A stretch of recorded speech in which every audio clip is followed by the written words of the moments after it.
Selamat siang, Bapak. Siang. Mungkin untuk wawancara siang ini sebelum dimulai, Bapak bisa perkenalan dulu secara singkat. Mungkin dari nama, lalu jabatan di perusahaan ini sebagai apa, dan sudah bekerja selama berapa lama. Perkenalkan, nama saya Arif Fatur Rahman, biasa disebut Fatur. Untuk jabatan di PT OM di EDS ini sendiri, saya menjabat sebagai staf event, sering disebutnya tim event. Untuk bekerja di perusahaan ini sendiri kurang lebih, kalau tidak salah 6 tahunan ya, sekitar 6 tahunan saya ada di perusahaan ini. Bisa saya mulai ke pertanyaan yang pertama. Boleh. Bisa diceritakan Bapak Fatur sejauh mana pimpinan Anda ini terlibat dalam proses penentuan target perusahaan? Apakah ada ruang diskusi terbuka antara pimpinan dan tim saat merumuskan target? Kalau mengenai target ya, setiap project, setiap ada pekerjaan masuk, kita pasti akan berkumpul dan diskusi secara menyeluruh semua tim, khususnya baik tim event, tim desain, tim produksi. Kita akan open diskusi beserta pimpinan, ide-ide apa saja yang perlu dituangkan, yang akan disajikan untuk memenuhi target yang diinginkan oleh klien itu sendiri. Untuk diskusi itu pasti, setiap project pasti ada. Berarti bisa dinilai pimpinan ini sangat terlibat ya, eh, saat penentuan target, lalu ada diskusi itu pimpinan sangat terlibat langsung dengan timnya ya. Betul, sangat terlibat. Biasanya beliau sendiri itu pasti ngelit ya, beberapa keputusan untuk menentukan itu beliau sendiri yang biasanya untuk paling signifikan untuk menentukan target-target itu sendiri. Di luar itu pasti itu tadi, butuhnya untuk diskusi itu sama tim itu, ide-ide apa yang akan disajikan untuk sebuah pekerjaan yang masuk itu. Bagaimana keterlibatan pimpinan ini bisa sangat mempengaruhi motivasi Anda? Ya, menurut saya pribadi, pimpinan saya, khususnya head event atau mungkin CEO itu eh, sangat berpengalaman ya di bidang event ini, di bidang jasa ini. Jadi motivasi atau mungkin pengalaman yang sudah beliau-beliau miliki itu sangat berpengaruh untuk motivasi tim, khususnya saya pribadi, untuk mengeksekusi sebuah pekerjaan atau sebuah event. Itu sih yang membuat motivasi untuk menjalankan pekerjaan atau sebuah event. Menurut Anda, bagaimana cara pimpinan menjelaskan visi dan arah perusahaan kepada karyawan? Apakah penjelasan itu memengaruhi cara Anda bekerja sehari-hari? Sangat sangat menentukan, karena itu tadi penjelasan yang sebelumnya, sebuah pengalaman jam terbang yang beliau-beliau miliki itu sangat mempengaruhi untuk sebuah hasil atau mungkin flow pekerjaan yang akan dijalankan. Itu sih. Bagaimana strategi yang ditetapkan pimpinan ini diterjemahkan ke dalam rencana kerja harian tim Anda? Apakah strategi tersebut itu relevan dengan situasi di lapangan dan mudah dipahami oleh seluruh tim operasional? 50-50 ya biasanya. Untuk yang mulai pertama kita diskusi untuk tim internal, dan eksekusi di lapangan kan biasanya berbeda. Ada yang tidak sesuai rencana yang kita harapkan, ada yang sesuai rencana, biasanya nggak signifikan sih, biasanya kita ada plan-plan atau mungkin strategi khusus untuk alternatif bahwasanya di lapangan itu tidak sesuai dengan apa yang kita diskusikan, apa yang kita harapkan waktu kita membuat konsep atau awal kita diskusi. Apa saja langkah nyata yang dilakukan pimpinan untuk menciptakan suasana kerja yang nyaman dan harmonis di tim Anda? Lalu bagaimana pengaruhnya terhadap semangat kerja tim? Kalau nyaman itu mungkin secara pribadi emosional ya, ikatan emosional ya. Kalau di luar kenyamanan, namanya bekerja itu pasti mempunyai SOP, mempunyai ketentuan-ketentuan khusus pada umumnya bekerja di sebuah perusahaan. Untuk tingkat kenyamanan yang paling sering dilakukan itu menciptakan suasana rileks di momen-momen tertentu, yaitu seperti bercanda atau apa ya, memberi reward kecil, mungkin ada teman-teman yang ulang tahun gitu, memberi surprise, terus makan bersama keluar gitu, bersama-sama dengan tim yang lain gitu sih, menurut saya seperti itu. Jadi pimpinan ini sangat memberi pengaruh untuk menciptakan suasana kerja yang harmonis ya. Betul. Apakah perusahaan ini memiliki sistem atau forum untuk untuk menetapkan target peningkatan kualitas secara berkala? Ceritakan bagaimana prosesnya dan apakah Anda itu terlibat di dalamnya? Untuk target, saya kira pasti ada ya. Kita semua tim, individu khususnya, diberi target khusus masing-masing sesuai KPI job desk masing-masing tim. Untuk target sendiri itu juga beda-beda. Pasti untuk masing-masing tim, masing-masing individu itu pasti diberikan KPI atau target khusus untuk sebuah menjalankan atau menyukseskan pekerjaan, khususnya untuk yang akan dijalankan dan untuk kedepannya.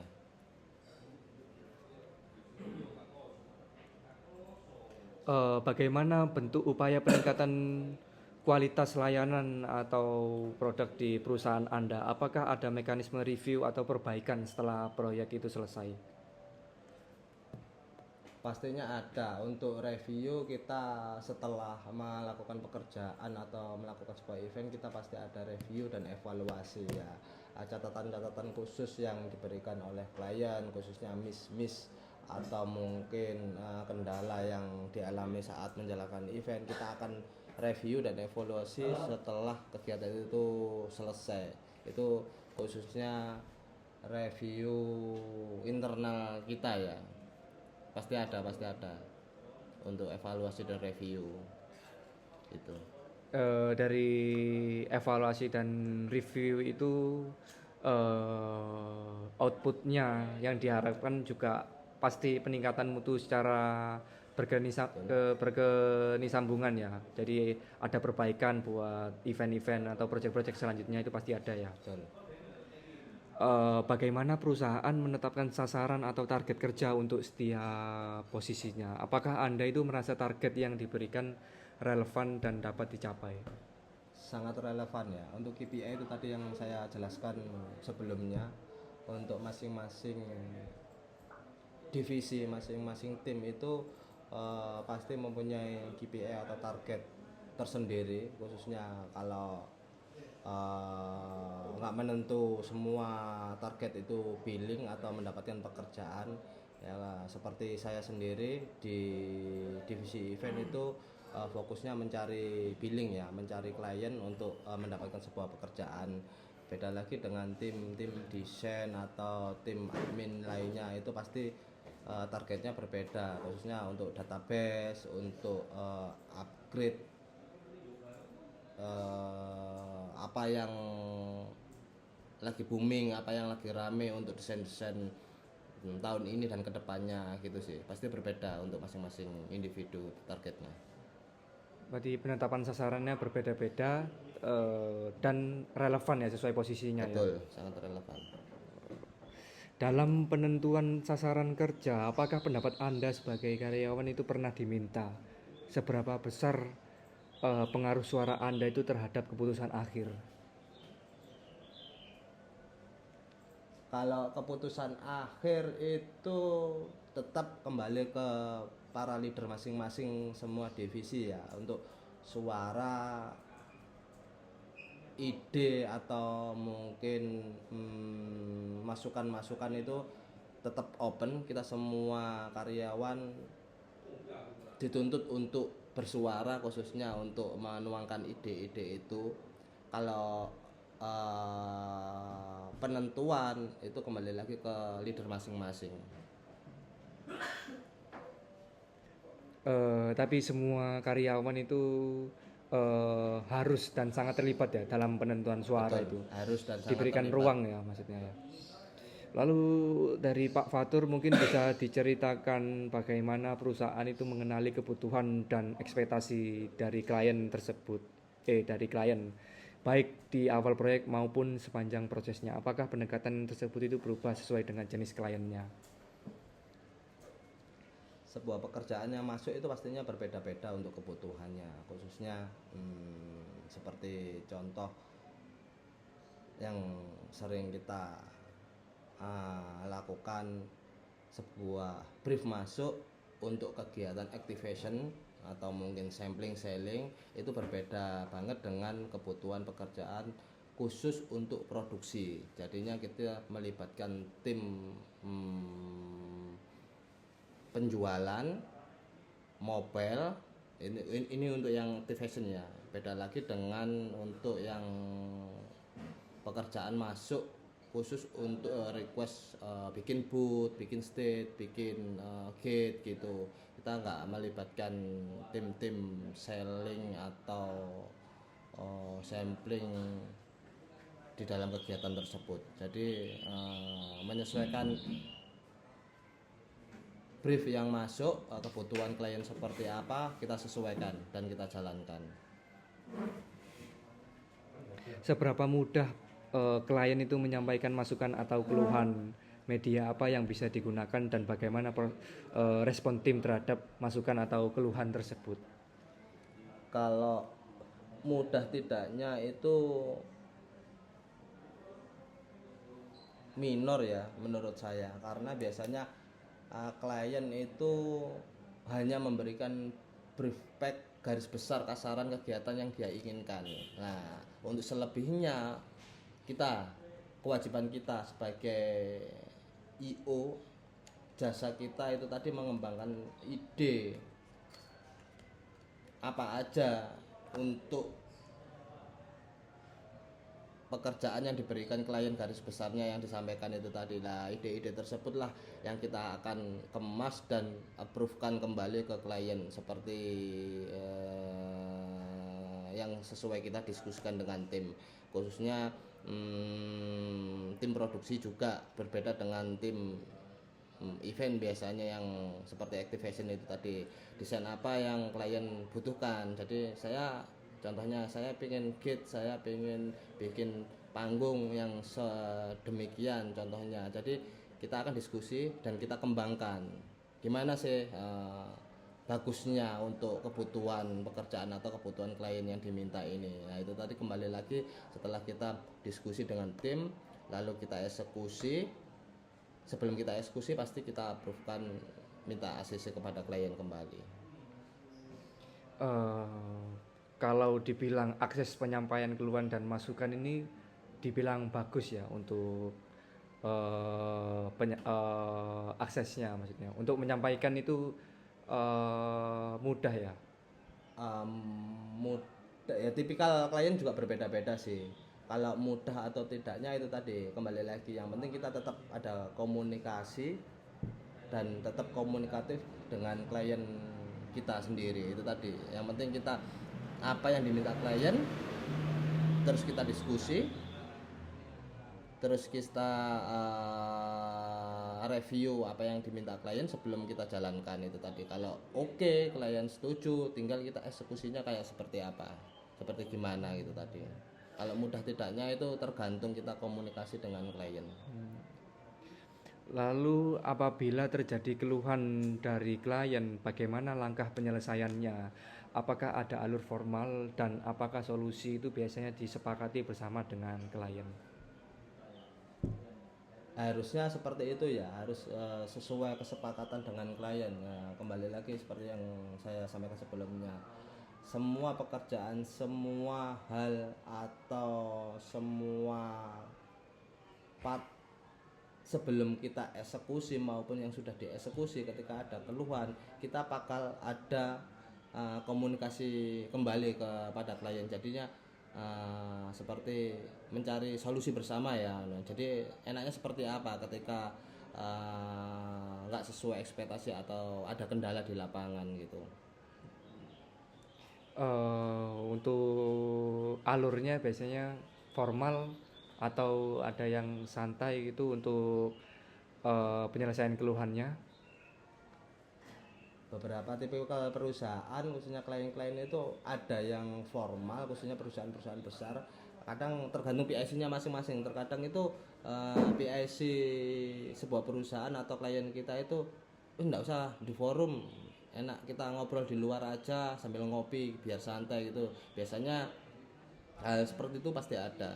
Kadang meeting, diadakan meeting untuk sebuah review atau evaluasi, atau mungkin hanya beberapa orang PIC ketemu PIC klien sama PIC kita bertemu di luar hanya berdua bertiga itu untuk menyelesaikan sebuah kendala di lapangan itu tadi.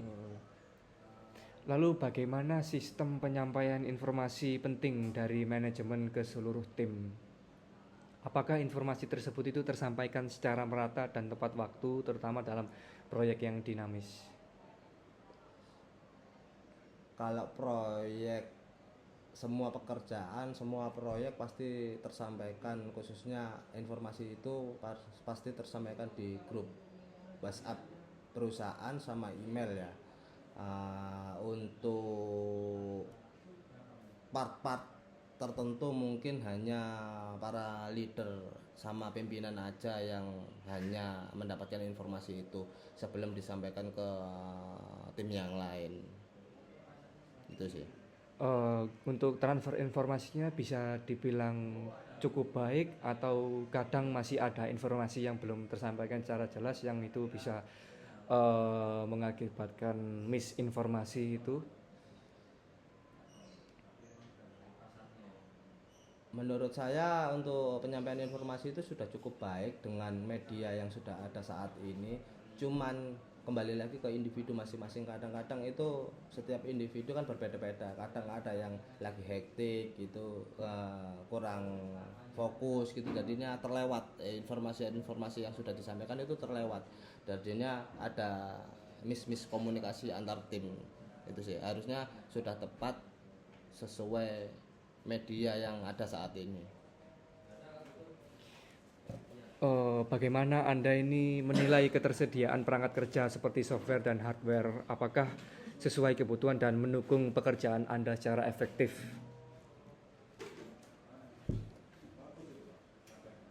Kalau secara efektif menurut saya sudah. Kita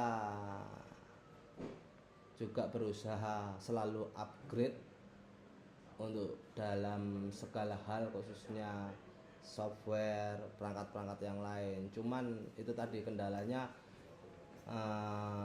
mayoritas yang kita alami itu kurang, maksudnya kurang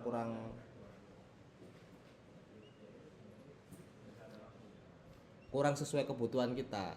Kayak semacam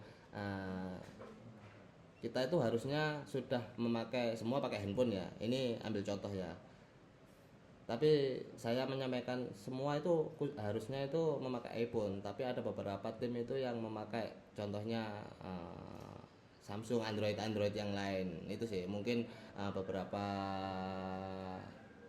part itu harus lebih di-upgrade sesuai kebutuhan tim. eh untuk ketersediaannya, menurut case dari Bapak ini, bagaimana respon perusahaan? Apakah eh, perusahaan ini eh, respon ketersediaan itu dengan baik atau mungkin ada yang perlu diperbaiki?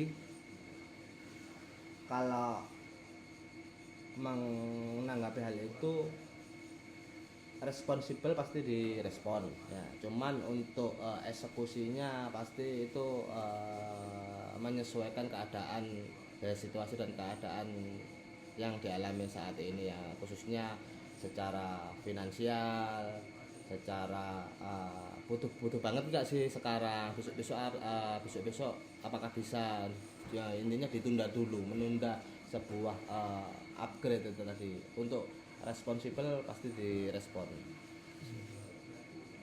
Lalu apakah perusahaan ini menggunakan data untuk mengambil keputusan operasional atau strategis?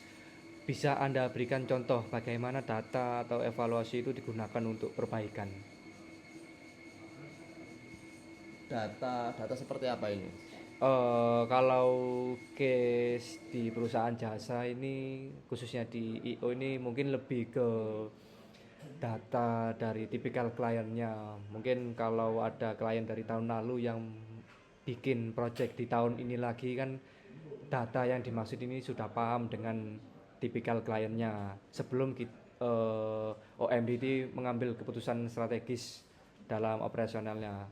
Mungkin kliennya itu seperti ini, mintanya seperti ini. Oh, kliennya itu tidak suka yang seperti ini. Jadi OMD itu paham sebelum menentukan keputusan itu. Oke, untuk database mungkin kita setiap pekerjaan, setiap event kita pasti simpan ya, pasti kita kumpulkan, khususnya untuk klien-klien yang repeat, klien-klien lama. Jadi tipikal klien kita itu sudah tahu apa yang dia mau, cuman kembali lagi ke kebutuhan masing-masing pekerjaan yang akan dieksekusi seperti apa. Cuman database gitu untuk sebuah perusahaan, klien, atau mungkin sebuah pekerjaan yang diberikan itu kita pasti ada, kita menyesuaikan, kembali menyesuaikan seperti apa pekerjaan yang akan diberikan pada saat itu. Berarti sebelum mengambil semua keputusan operasional atau strategis itu, OMD ini selalu menggunakan data ya, tidak Mengacu asal. data, betul, mengacu data yang kita kumpulkan yang ada. Apakah Anda ini merasa menjadi bagian dari tujuan besar perusahaan? Ceritakan momen atau pengalaman ketika Anda ini benar-benar merasa dilibatkan dalam arah strategis perusahaan. Kalau terlibat, pastinya terlibat, semua karyawan berkontribusi untuk sebuah pekerjaan yang akan dijalankan. Kalau menurut pengalaman pribadi saya sebagai tim event itu sangat banyak ya. Saya ambil contoh khususnya untuk kegiatan activation, sampling, selling gitu yang melibatkan tim-tim freelance, khususnya SPB, SPG itu sangat sering kita jumpai di setiap tahun. Dan khususnya ketika tim freelance itu sendiri kan mereka juga bekerja lepasan, komitmen mereka juga sering naik turun ya untuk menjalankan sebuah pekerjaan yang kita inginkan, yang klien inginkan. Jadinya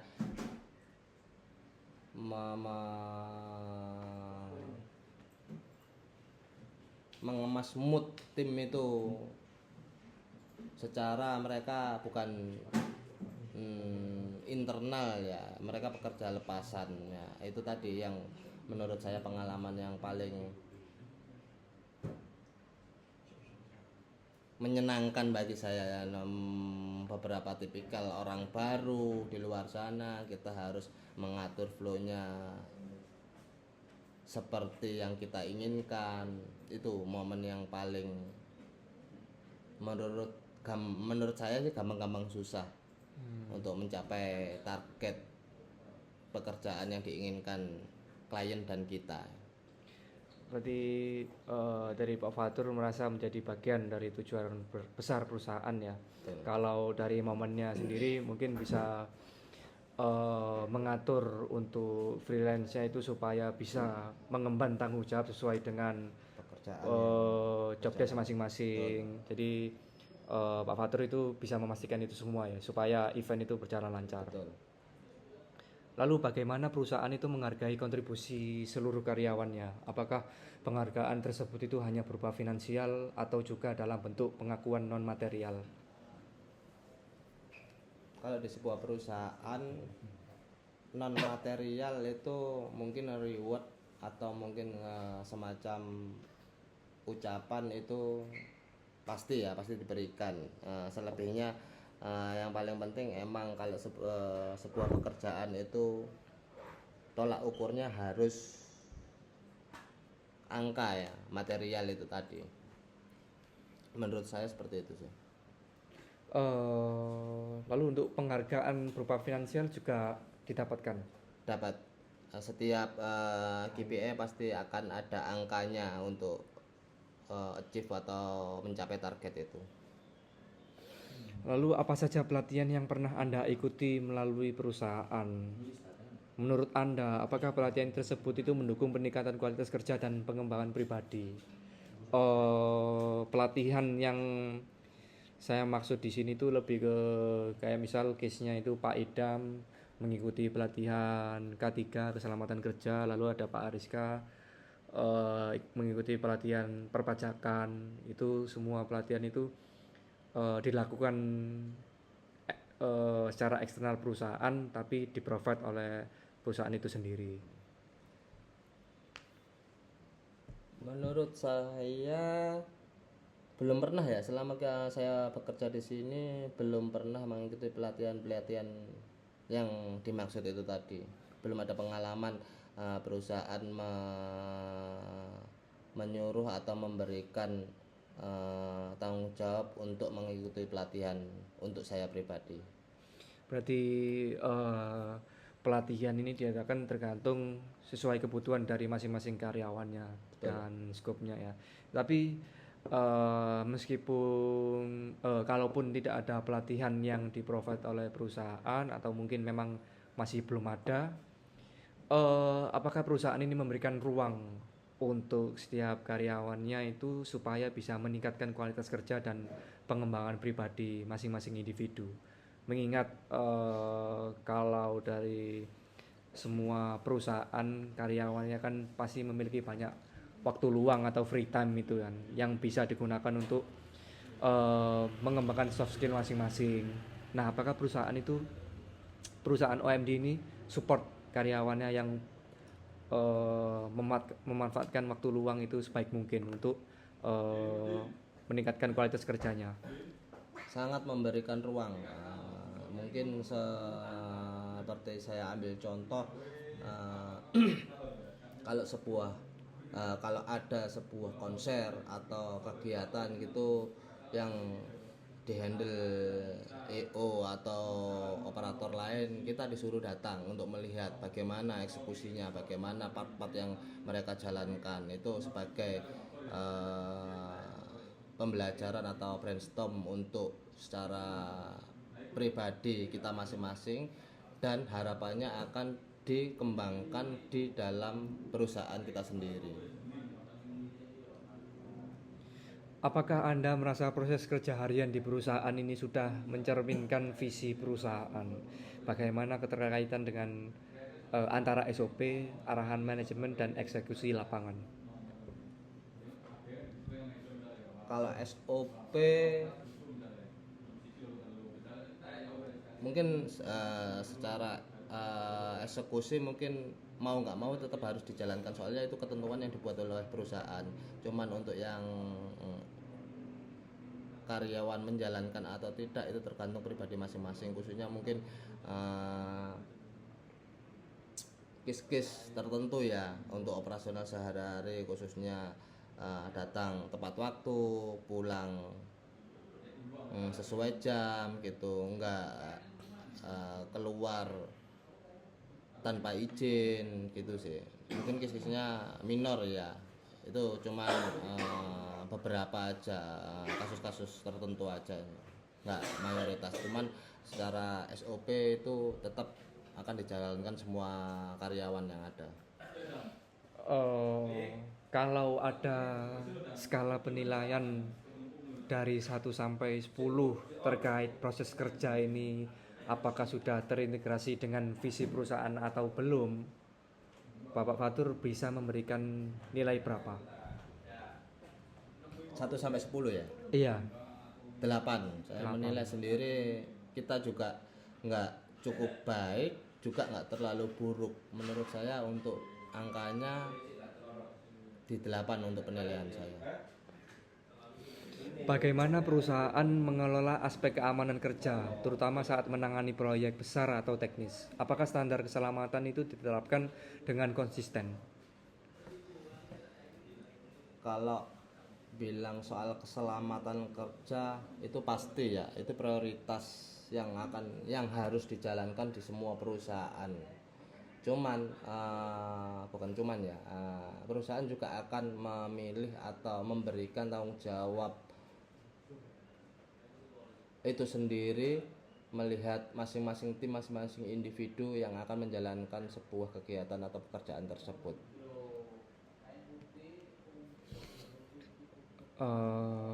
Pertanyaan terakhir buat wawancara hari ini, Pak. Bagaimana proses perawatan alat kerja dilakukan di perusahaan? Apakah ada sistem jadwal atau hanya dilakukan saat alat itu bermasalah? Jadi alat ini lebih ke software dan hardware-nya, lalu ada equipment event juga mungkin dari produksian dan item-item yang lainnya, itu bagaimana perawatannya?